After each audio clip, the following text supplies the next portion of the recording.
Hi, first grade. Today's question is, how does movement work in art?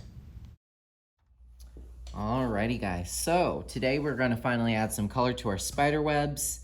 You guys should have walked in with a paper towel, a paintbrush, and then very soon I'm going to put a paint tray and a water cup on your table.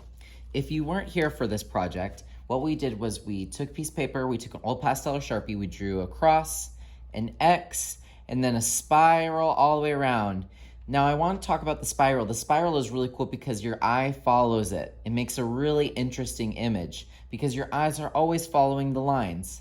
They're kind of like arrows telling us where to look. We're going to be using watercolor paint to finish our spider web. Some of you will not be finished today, and that's okay. But notice you only have 4 colors today.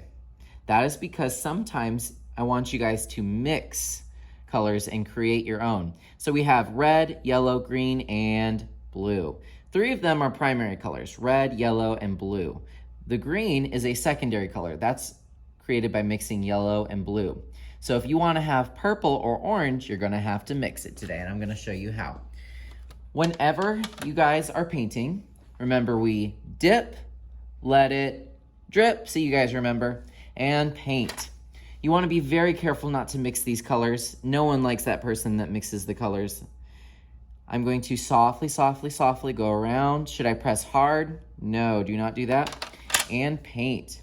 Think about how you want yours to look today. Do you want it to be warm colors? Maybe you just the red, oranges, and yellows. Maybe you want it cool colors, blues, greens, and purples. Or maybe you just want it mix up of everything. Now, can I go in and just mix all these colors together? No, but now you can mix them here. Let's say I want to mix an orange. What 2 colors do I have to mix to make orange? Raise your hand. I would have to mix yellow and red, or red and yellow. Same difference. So let's say I want orange right here in this section. Dip, let it drip, paint with the yellow, go in, put the yellow down. But now is it orange yet? No, I need to clean my brush. Dip, let it drip, and then dry off. Just like when you get out of a bathtub or shower, you need to clean your hair. Same thing with the paintbrush. Now I need to add what to the yellow to make orange? Red. Dip, let it drip, and paint. I'm just gonna go around a couple times. And now I have that red on the brush, and mix. And what does that give us? Orange, very good. Now I wanna do red, but can I just go right into the red? No, orange is on the brush. Dip, let it drip, dry off, and now I'm gonna go into the red. See? You can mix colors without destroying the paint palette. I'll be very sad with you. All right, now I wanna go into the green. Should I dip, let it drip, and paint? Okay, let me do a little bit of green just because I feel like it.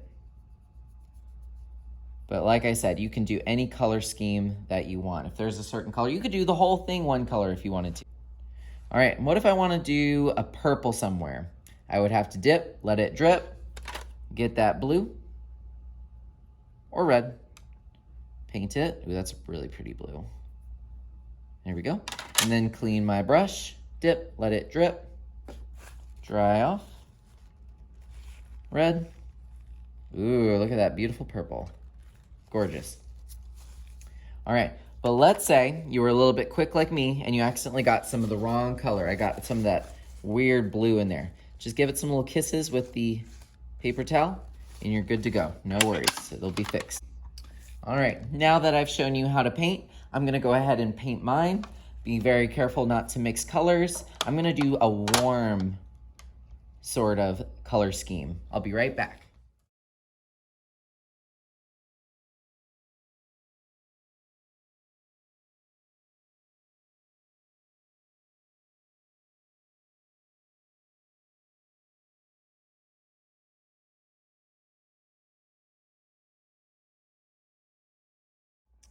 All right, what do you think? I love it. See, having a color scheme can be super interesting.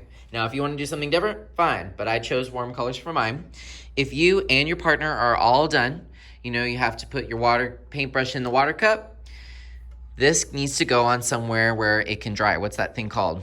The drying rack. You're gonna follow the green arrows and you're gonna put it on the drying rack. Now, question, should I put this on the top or the bottom? Yes, you should put it on the bottom, and then people will stack theirs on top, and then follow the green arrow. Then you can use your paper towel to clean your table, get any spots. Your hands might be a little bit messy. Don't worry, we have wet wipes for that. And then if you and your partner are done, you can close the paint tray, take your water cup. Usually I'd use both hands for this, but I'm busy because I'm holding a phone. And I'd follow the green arrows, and we would put it in the sink. And then your paint tray, just put it on the counter, leave it there, and I will pick it up later. Take your time. If you finish the whole thing, please show me before you put it on the drying rack. You probably missed some spots. Please don't rush. If you finish early, then of course you can move on to a new activity as long as your table is super clean like mine. Have a wonderful day, and I'm so excited to see your fraction spider webs covered in color.